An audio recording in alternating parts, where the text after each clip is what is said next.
But when you think about it, when you think about what is provided under the Stafford Act, when you think about the strategy of disaster recovery, response recovery, preparedness, everything else for the United States, mitigation is the only thing that makes sense. Everything else is just a Band-Aid. I can take you to bridges in this state that we've rebuilt a dozen times, yet the next flood's going to take them out. Now, along the line, we have done some 406 mitigation, but that just lessens the impact. The fact of the matter is we need a stronger strategy on exactly how we handle all of our hazards in this state and every state, and how we mitigate those effects that those hazards can have on our infrastructure as well as our individuals. Let me give you a little background of my history in mitigation, if I could. I actually started to work for the state in 1988 as a public information officer. I came on and started with the Oklahoma Civil Defense Agency. Of course, that was back in the days where we were preparing for nuclear attack. And the truth of the matter was we spent most of our time writing plans on how we were going to move all of Tulsa to Bartlesville and how we were going to move all of Oklahoma City to Stillwater in a very short period of time, which would never have worked, but that's what we were paid for.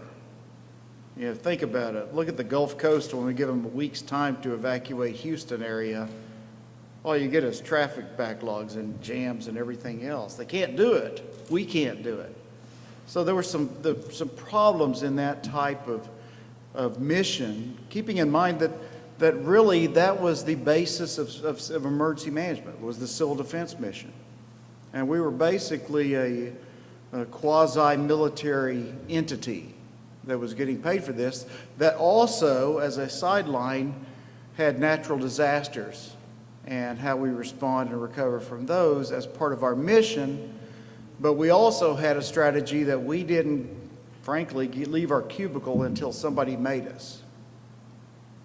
So it's a lot different now. Matter of fact, the very first major disaster that I worked was in 1990. If you all remember, we had a flood that covered about 33 counties, mostly southeastern Oklahoma. I remember going out and doing the preliminary damage assessments on those. Meeting with the county commissioners, looking at infrastructure damages. We did that for about 2 weeks. And after about 2 weeks, we said, we might have enough for a disaster. Let's call FEMA in here and they can go around with us and look at the same places. Keeping in mind that the Stafford Act allows you 30 days from the time of the disaster to request a major disaster declaration. We spent the next 2 weeks going around looking at the same places with FEMA, and then on day 30, we asked for the declaration. Times have changed. If we have a tornado in Tulsa today, I will get a call tonight asking if we've got the presidential declaration yet. Totally different. It's unacceptable to take that kind of time. But in 1990, it worked out that way. We set, at the time, was called a disaster field office. Now they're joint field offices. We set one up in Oklahoma City to handle 33 counties, and I was taken over as the public information officer and said, you're going to work with FEMA's public information officer and take care of anything they need to release to the press, and you're going to look over it. And that's fine. That was my background. And background was journalism, and that's great. And then after about a week, we lost our individual assistance officer, and the state coordinating officer came to me and said, hey, I know you don't know anything about individual assistance, but we're going to put you by name only as the individual assistance officer, and the FEMA person will teach you how to do this. And I said, sure, always looking for something new to do. I'll be happy to do that. And then about 2 weeks passed, and our public assistance officer quit. And the SCO came to me and said, hey, yeah, I know you don't know anything about public assistance, but why don't you be the public assistance officer too? So within basically 4 weeks' time, I was the individual assistance officer, the public assistance officer, and literally 2 weeks after that, the SCO quit. So within a month and a half, I was the state coordinating officer of the first disaster I'd ever worked. And along with that came the title of State Hazard Mitigation Officer. I had no idea what that meant. Didn't know how to spell it. But the fact is, I started reading up on it. I read 44 CFR, what does mitigation do? And that's when I became a true believer in mitigation. Because when you go out and you look at those roads, and you look at the things that you keep spending penny after penny and dollar after dollar and everything to just prop up till the next disaster, you say, this makes no sense. This is not good business. Why are we doing this? And then you say, mitigation. We have a chance. We have a chance through mitigation to incentivize locals and individuals to, quite frankly, do the right thing. Not for me, not for the government, but for them. To do the right thing for what matters to them, their community, their household, whatever it takes to remove the same amount of damages from the next time this hazard happens. We established our first state mitigation team. This was like 1991. State hazard mitigation team. That was great. We even prioritized what we were going to fund with this 15% set aside in HMGP, keeping in mind that we're still talking about just a federal grant program here and how we administer the grant. And that's kind of some of the problems that the public sector runs into, is we get really hung up on the money and we start talking about the grant administration and we forget about what we're really trying to accomplish, which is good public policy that others can grab a hold of and take further than we can. And the team was set up and we had priorities that you will get funded if your actions, your mitigating actions will actually save lives and property. That was category 1, and category 2 was if you actually do something. Well, category 1 was save lives, category 2 was save public property, and then category 3 was kind of a catch-all. And this was back in the days when there were very few restrictions on what a mitigation project was or wasn't. FEMA was feeling their way through it as well at the same time. And we did, and we funded some good projects. I remember making a video, and this goes back to 1992, in the city of Durant, Oklahoma. Anybody familiar with Durant? They had a terrible problem down there with drainage. And it's called the Elm Creek Canal. Every time they had more than an inch of rain, the whole street filled up and it flooded houses, and it was all along this one corridor. And they actually funded through HMGP a project that would actually put a drainage canal underneath the street, or a drainage system underneath the street, and it didn't flood anymore.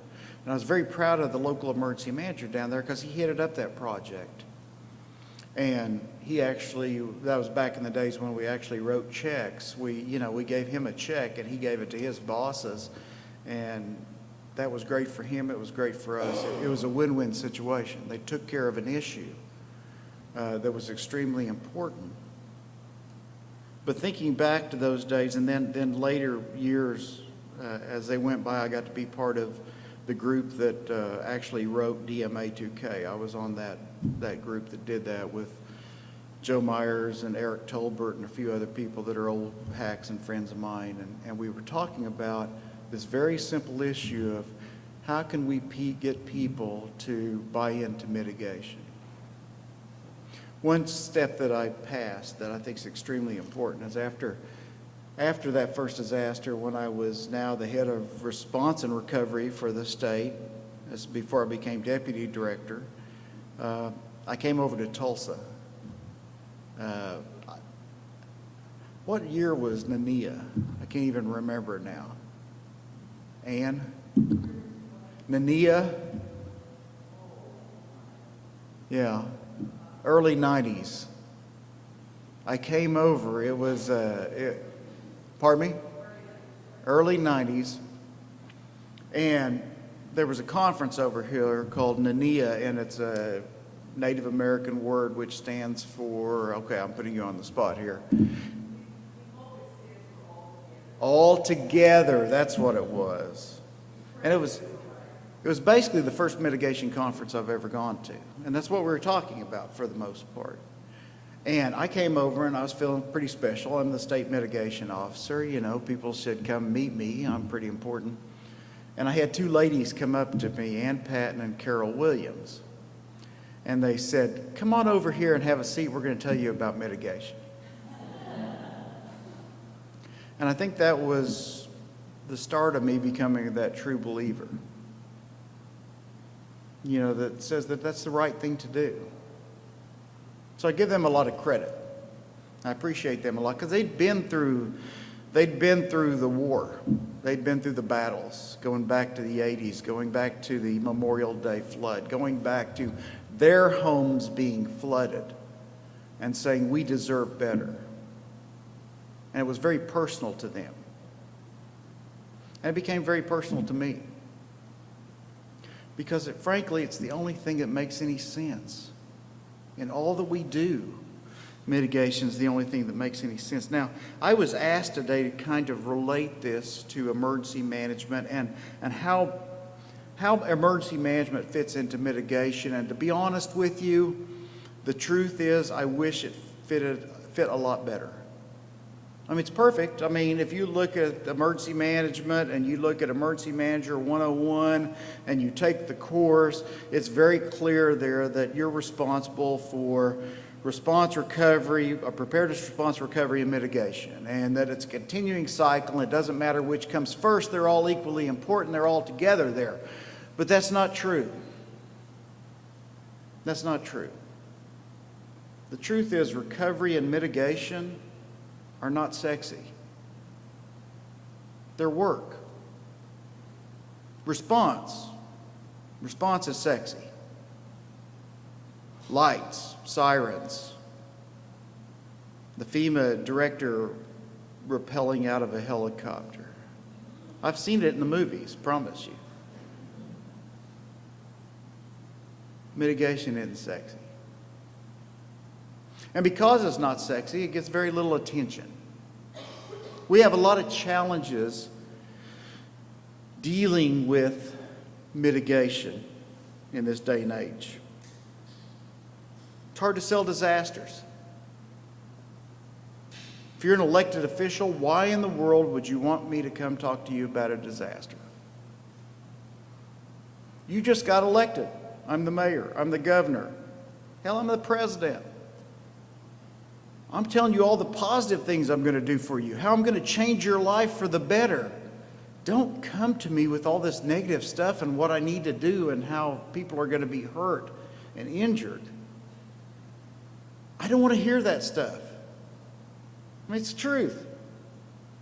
I made it a policy 3 governors ago to come to the governor and say, you know, Governor, after I got to know him, I didn't do this right off the bat, but I said, you know, Governor, I can do very little to get you elected, but I can sure help you get fired.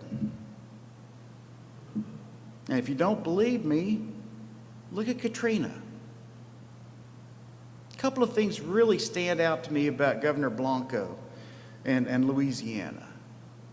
Number one, she was always on TV by herself. Are you kidding me? You will never see the governor in the state talking about disaster without having her entire team behind her that can answer the hard questions. That's a team approach. We're not going to leave you out there by yourself like a deer in the headlights. Now, there are a lot of issues for that, and trust me, I'm not blaming the state on anything you might have found wrong with Katrina. There's plenty of blame to go around. There's blame at the federal level, local level, you name it. But you don't leave your elected official like that. You support them. And when you support them, they support you. Then before long, you're the expert at what you're talking about. You're the expert at mitigation. Even though we don't want to talk about it, it's still important. Another one of the problems is that we tend to look at mitigation in the terms of we will penalize you if you don't do this. Nobody likes to hear that. How do we change that around to where mitigation is an opportunity that I'm offering you? instead of a penalty that I'm promising you. That's one of the biggest problems we have in government in general, isn't it? That's what government does. We fine, we penalize, we make sure we take none of the blame. But the truth of the matter is, we ought to be out there selling it. Now, with that said, it's very easy to stand up here and say, mitigation is the right thing to do. You ought to administer your floodplain. You ought to do it correctly. Never, never, ever, ever grant a waiver to anybody. And you should do all these other great things that have to do with mitigation. That's easy to say. Now, I want you to put yourself in the shoes of that elected official. Okay, I will administer the floodplain. Nobody will build in this floodplain unless they're above the base flood elevation. But a very large company like a Walmart or somebody came to me and said, they're going to promise me 200 jobs if they can have that bottom land down there to build a distributing center. All they need is a waiver. It's hard to say no. It's kind of pushing the good thing of having 200 more jobs in my community as opposed to the good thing of administering the floodplain. It's not as easy as we make it out to be. There are always considerations. It's a very complex issue. So how do we incentivize that? How do we get people to say this is the right thing to do? I wish we did more of it in the state. I was just talking to Annie, and trust me, I love Annie and Alden Graybill over here because they're going to be the future right there. I'm not going to do this forever. I can promise you that.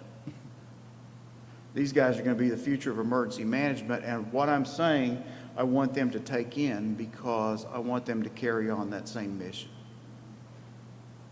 The money's not always going to be there. So we better do it because we want to and not because it's funded. We're more than that. We're better than just a grant administration thing. You know, another thing we have a problem with, a challenge we have here in America, is we gauge our level of mitigation and or preparedness, and I kind of use them similarly in this situation. We gauge our level of preparedness against our neighbor and not any other standard. If I'm just a little bit better than you are, then I'm good enough. I mean, think about that for a second. How silly is that? You know, if I have a safe room and you don't, then that's all I need to do. Now, if you get a safe room nicer than mine, then I'm going to have to take it up a step. Makes no sense. I always tell people, you know, you think about your family, and that's really what preparedness mitigation is all about. It's all at the very local level, at the very family level. Have you done everything that you can to protect your family and your loved ones in case of a disaster? You say, yeah, of course we have, you know. I mean, you know, we've got a kit. Okay, I'm glad you have a kit, you know. And, you know, my wife's kit, it's made up of Skittles and M&Ms, you know. That's what she has every time we have an ice storm. I come home, there's Skittles and M&Ms. But the fact of the matter is, do you have a plan? You know, we tend to think that planning is kind of a, again, a public function, something that we have to do, when really it's a very local function. We have very strong lobbies I brought up earlier about that are hindering our progress with building codes and other elements of mitigation that make perfect sense. But we can't be frustrated. We have to keep moving forward. And we have to do it with our private sector neighbors and partners. One of the biggest mistakes that we make in this country in government is that we think we know more than everybody else. And the fact is, when you talk about logistics, do you think I can move equipment faster to parts of this state than Walmart can move products?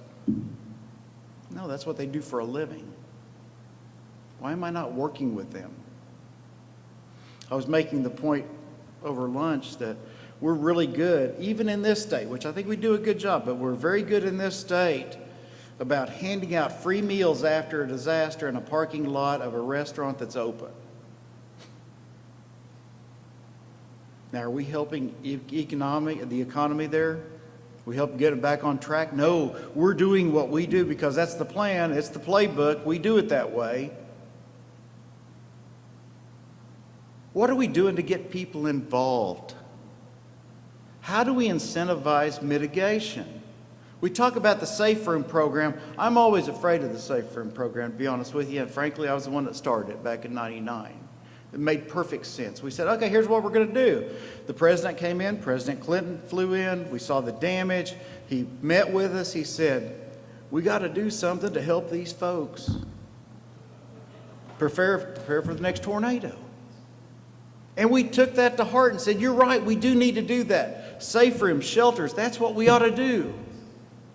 And it was wonderful. And we said, we're going to start a program. And I remember sitting at the table, and we built that program in about 5 hours. It was that time, it was called Oklahomans Can Survive. I had that song stuck in my head. I'm sorry, Country Boy Can't Survive. Anyway, Oklahomans Can Survive program. And we said, we are going to give you a rebate of $2,000 if you will put in a safe room in your home. And at the time, we checked around. If you wanted to get a safe room or a shelter, it was about $2,700, $2,800. So the $2,000 was well within the 75%. We cut it off at that and said, this is a great program. Within 2 weeks, there were ads in the newspaper, you get a shelter for $1,800. Oh, well, we better change the program. So we changed it to 75% up to $2,000. And that way you could get a Cadillac or you can get the cut rate one, either one. And over the years, we added more regulation at the federal and state level to where fewer people could actually get this shelter or that shelter. And a lot of it's good, a lot of it's not so good. And then we met the rules of the Hazard Mitigation Grant Program, and it got to the point to where it was just hard to administer.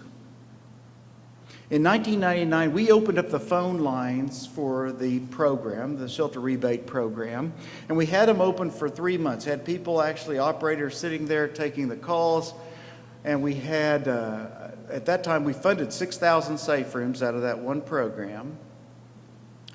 And in a 3-month period, we had something like 9,000 calls. So basically, 2/3 of everybody who called in interested got funded. Fast forward 2003, we said we had another tornado. We said, why don't we do this again? That worked out pretty well. And so we brought some people in, and we had the phone lines up for 1 month. And we had 12,000 calls. The only reason we have a safe room program right now, the only reason, is because I refuse to turn back federal money when it can be used here for mitigation. And the reason I say that is because we fund Hazard Mitigation Grant Program projects. We fund local jurisdictions who put in for those projects. And then we give them extensions. And then we wait. And then when it becomes the last day you can do anything, they contact us and say, well, we decided not to do that. And that puts us in a position where we have to take that money and send it back to the federal government. The reason we started up the Sooner Safe program is to never do that again. If you put us in that position, then we're moving the money over to Sooner Safe and we're going to fund more rebates. That's good, but you have to be careful. There's a reason we only do 500. Because we're seeing more and more people who are coming forward and say, I will have a shelter as soon as you fund it. We have to keep it as an incentive and not as an entitlement. Two different things. I have a safe room. I have a shelter at my house. You know why I have a shelter? And I'm state emergency management director. After 1999, my wife came to me and said, hey, are we going to get a shelter? And I said, well, you know, I don't know. She said, you're going to look pretty darn stupid if you don't buy one. She was right. We ordered one the next day. Didn't get a rebate, promise. Anyway, When are we going to take that to your level, to your family's level? How many people here have a shelter? How many had a rebate for it? See, 20,000 and not one of you got a rebate? That's amazing. The good news is that if you keep preaching the good game here, you keep preaching the message, people catch on. It takes time. Change is difficult for everyone. How many of you, I always bring up this example, how many of you grew up with seatbelts? I never wore a seatbelt. You know, my folks put me in the back of the Buick LeSabre there. Man, matter of fact, they even had a cardboard thing they set across the back seat so my brother and I could have like a playpen while we were on long trips. But you all use a seatbelt now, don't you? 30 years it took for people to say, this is part of my life. 30 years. How many of you grew up with smoke detectors in your house? Not many. Now they're commonplace. Another 30 years of preaching, saying this is important. 30 more years, you're going to change the battery, I promise you. But the truth is, change along these lines can't happen. We got to keep preaching it. We got to figure out ways to incentivize the program without penalizing the program. Not going out there saying, you have to do this, you need to do this, but saying, hey, have I got an opportunity for you? And you know what?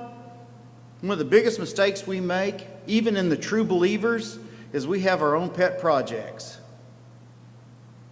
If you're a floodplain person, you're not necessarily a safe room person. That's taking money away from what you love best, and vice versa. When the fact of the matter is mitigation is mitigation. And we ought to all be on the same team with that. That takes work. That's going to take commitment by us to sit back and say, what's best right now? I asked Annie before this, I said, okay, how many structures in Oklahoma do we have on the severe repetitive loss list? I haven't kept up. Maybe 66 or something along that line. Why aren't we going out there with opportunities for them to buy up those structures?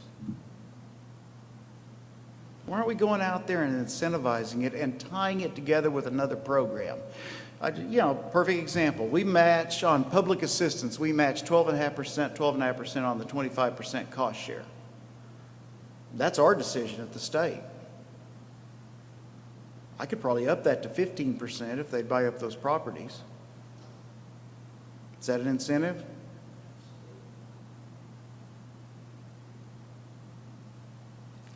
We're not using all of our talents and all of our tools that we have available to us. We're hanging our hats on the regulations saying you need to do this and not that. When we should be saying, here's the right thing to do, let me help you get there. We're in a team on this. It's not the federal government, the state government, local government, private sector, individual. This is the whole community. This is the approach that we're talking about. I always use the example of Stroud, Oklahoma, 1999 tornadoes. Lost their top 3 employers. None of them moved back. Could this city or any city, the one you live in, lose their top 3 employers and still have a city? But they do, because it was important to them. Planning is the magic bullet. And quite frankly, I'm so disappointed in what we have done in planning, not the plans. The plans are great, but what we've done in the process. We've turned it into a money game. We chased the grant. Tell me why a hazard mitigation plan is the only plan that we do in emergency management or at the local level that's worth any money. I don't fund I don't fund local emergency operations plans. I don't fund local debris management plans. Why did we set that aside? I'm much more concerned about the planning process than I am the plan. You got the same individual sitting at the table, regardless of what the plan is. You're covered by law enforcement, fire, you're covered by public works, you're covered by your elected officials, you're covered by everybody else. The emergency manager's job is to coordinate those efforts. But when we're talking about planning in that process, why is it only mitigation we're talking about? Or why is it only the EOP we're talking about? Or why is it only debris management we're talking about? Isn't this all the same process, same people? We're trying something different. It's going to take a little while. Change takes time. But we're trying to fund the process and not the plan. Now, does that say that vendors don't have a place anymore? No, not at all. Matter of fact, I'd love to hire somebody to make sure the process is in place to where communities or counties meet once a quarter at night and talk about different planning aspects of what's important at their local level with regards to natural hazard and man-made hazard reduction. Before long, they're going to start believing in what they're talking about. Before long, they're going to be the ones wearing the seatbelts. Because we can't change how quickly elected officials turn over. But we can keep the constant of what they meet and what their responsibility is. That's the emergency manager's job. Not to be the expert, but to get the right people at the table. And the people in this room are part of those right people. It is a local issue, mitigation, because quite frankly, that's who it's important to. I know I'm preaching to the choir here. I know that you all are true believers in mitigation. My question to you is, what can you take back that will get the individuals you live with and live next to be true believers as well? Thank you all very much. You said something that really rings heart in the true business people. They really get upset when you're out giving free meals away in front of a restaurant that's open. Or you go into a neighborhood and you give things away when they're trying to get their business operational again. You have any comments about that? Yeah, you're absolutely right. And the problem is that we, in government, we develop a playbook on how we respond to disasters and how we recover from disasters. And when it worked before, you stay with that playbook. And the fact of the matter is no two disasters are exactly alike, and we need to make sure what we're trying to accomplish here is recovery and not just federal or state recovery. We're trying to have that community recover, and we're trying to make sure that our actions don't impede that. And some of the times they do. You know, I think FEMA did a great job after actually Hurricane, wasn't right after Andrew, but the ones following that. You had the 2004 hurricanes, there were 4 of them in Florida. They did a great job of saying, you know what? Why do we have pods set up handing out ice in Walmart parking lots that are ready to open? You know, it's not a matter of we want to charge people, but we want to do what's right to help this community, not necessarily us. And I think that's important. I know I was asking you earlier about post-disaster recovery plans. When they're done in the pre-disaster stage, that would make them part of mitigation efforts, would it not? Yeah, I think so. I mean, when you talk about planning in general, I kind of sense it more as, like I said, if I had the same group of people that were part of the planning team, including the private sector and everyone sitting around the table, and I could meet with them one night each quarter, I would have an agenda that would cover not only pre-event but post-event. We would be talking about different elements that are going to affect our community or our jurisdiction and exactly how we're going to deal with those elements. And it might not meet exactly what we check the box on to get the money for planning, but it's going to help them in the long run. How do we encourage communities to bring together the public and private sector to begin such a program? And I think the key there is looking at your private sector for the most part. Very few times do we in government look to the private sector and say, what are your needs? because we assume those things are going to be taken care of. They're insured, they're covered, they're going to rebuild. Those are all assumptions that aren't true. They might not have wanted to rebuild. They might not be making money there in the first place. That was the problem with Stroud. You had the mall over there, which attracted a lot of people, but it wasn't really doing very well. It was a great out for the guy to collect the insurance and move on. And there was nothing, trust me, we offered incentives at the government level. The governor was over there. We were talking to him, please rebuild and all this. No thanks. That was his business decision. That's fine. But what we have to do is we have to start listening instead of start talking.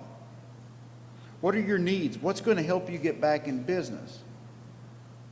What about the manpower here? I mean, are you meeting? Are we doing our right thing? And this is economic development. This is not just disaster talk. Are we doing the right thing within our school systems to help meet your needs of the talent that you need to come work for you? What are we doing to keep you here and being a good customer to you? Now, when you get them involved in that, they're going to be involved in your community because it's their community.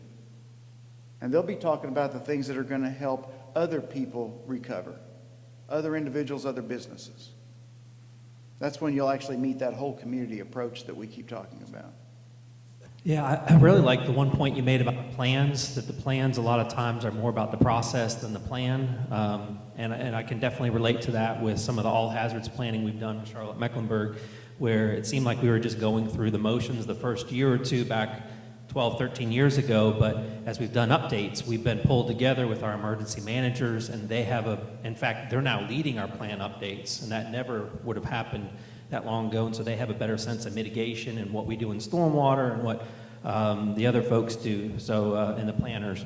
So that's a great point. The one question that I had is related to the Safe Room program. And I've always viewed, especially when federal grants are involved, is you're doing mitigation by retrofitting older building stock. But it doesn't sound like there's regulations in place for not adding to the problem. If new construction doesn't require safe rooms to be built and the population growth in Oklahoma is 30%, how do you explain or justify a federal investment in mitigating without the regulation side? You use the example of seat belts and smoke alarms, and the one difference there is that there became laws that said in new construction you have to have a smoke alarm or you have to wear a seat belt or you'll get ticketed. So those things worked in conjunction. So how does that work with this? You're absolutely correct, and what you have to do is you have to grab a hold of that little bit that's out there for you and build on it. I know that ICC 500 basically is requiring after 2015, all new school construction has to have a safe room. That's step one, okay? If they have to have it in schools, why don't you have to have it in homes?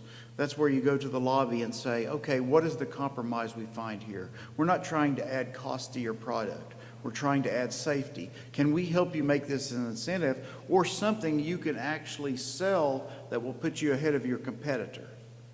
What can we do to make this happen? And now, a lot of the problem we have in government is we're very non-committal, okay? We like to say these are the rules, but we don't like to stand behind them and say, yeah, there's no waiver to it, because there's always an out. If not, we have to commit to it. A perfect example, I'm on a group called the State Emergency Response Commission. Now, I don't know how many of you are familiar with SARA Title III, State Authorization and Reauthorization Act of, it was like 1988, 87. And that had to do with hazardous materials. That had to do with incidents where hazardous materials were released and people were actually killed at Bhopal, India, for the most part, because their process was nobody told anybody anything until the boss knew. So basically, they were dying while they were waiting for the boss to get the message. So in America, we said we can't have that. We're gonna pass a law, and it's great. We're gonna pass a law. And so each state has this emergency response commission. I'm part of that. And a long time ago, we said, well, who's even qualified to clean up hazardous material spills? Not every Bubba company out there can do that. And rather than say, that's where government comes in, where we can regulate this, Where we can say, yes, you have to do A, B, C, and D before we'll put you on the list as a qualified cleanup company. No, we were much more concerned about offending someone, so we said, if they certify themselves, that's good enough for us. What? Don't we do the same thing in every federal program we run or every state program we run? We try to stay away from ownership, when really what government can do best is regulate. Ensure consistency. You know, there's a bill that's going to be coming up talking about regulating safe room installation, whether we fund it or not. Probably something we should do. Is it going to be hard? Yeah, because somebody might actually have a safe room that fails and we might get in trouble. But is it the right thing to do? Or would we rather just close our eyes and say, well, sure hope that works? This is where government can play a major role in helping the safety and security of each individual out there. Just a quick question, since we're on the subject of regulations. You've mentioned various lobbies that work on various things in different directions. One element of the business community that has not been mentioned so far in the discussion, unless I missed something, was the insurance industry, which has an obvious interest in supporting much of what we're talking about, and often is an ally on things like building codes. I was wondering if you could kind of address that for a second. Yeah, as a matter of fact, talking about the insurance industry, each February we have the National Tornado Summit here in Oklahoma. I invite you back. It is sponsored by the State Insurance Commissioner, and we are one of the co-sponsors in that. And we have an entire track on emergency management and how it deals with insurance. You know, insurance, we used to have an insurance commissioner here in Oklahoma. I loved his line. How many of you are familiar with your homeowner's policy? Getting it right down to the basics here. Because he used to refer to your homeowner's policy as the #1 bestseller that nobody reads. And you don't read it until you find out how little you have in it when you need it. Because no one wants to think about bad things that happen. And I promise you this, the insurance industry is not in the business of losing money. Okay? Matter of fact, without being too opinionated here, truth of the matter is, it's the only business I know of that they basically know what their bottom line is before they sell anything. I mean, think about that. And if it's not good, then they don't fund it. Why do you think we have a national flood insurance program? Because it's not profitable to the insurance companies. I mean, let's be honest here. Why do you think we had a buyout for 9/11? Victim buyout fund in government. Because there was $5 billion worth of insurance on all airline, and they weren't going to take that kind of hit. I mean, that's just honest. It's the business they're in. But the fact of the matter is that we can work with them for consumer protection. We can work with them to compromise on certain safety issues that are important to them as well as us. ISO. How many people are familiar with ISO? Great program. You know, if your fire department has the latest, greatest equipment and the latest, greatest training, then I'm going to get in your back pocket. It's going to cost you less money for premiums. Isn't that a great deal? How do you do that with tornadoes? I can't get in their back pocket. That's part of the challenge. How do we do that? How do we get in the consumer's back pocket? Now, one of the things we've been saying, and I love this line, is that when we start talking about safe rooms, is the only insurance policy you only pay one premium on. Isn't that a good line? We won't come back to you next year for another premium. Pay one premium and you got an insurance policy. Try to sell it like that. How else do we try to work with the insurance company, the insurance industry? A lot of your local communities, I would assume some that you live in right now, claim self-insurance. Right? So when I come in after a disaster and say, well, That's insurable. I guess you'll have to file a claim, but we're self-insured. Yeah, I guess you'll have to file a claim with yourself. Don't like hearing that, but it's part of the price of doing business. Ann? It was 1994. Oh, Nania? Thank you, Google. Who would have thought that that would be in Google? So, Albert, I just want to take this moment to thank you for all you have done for this state.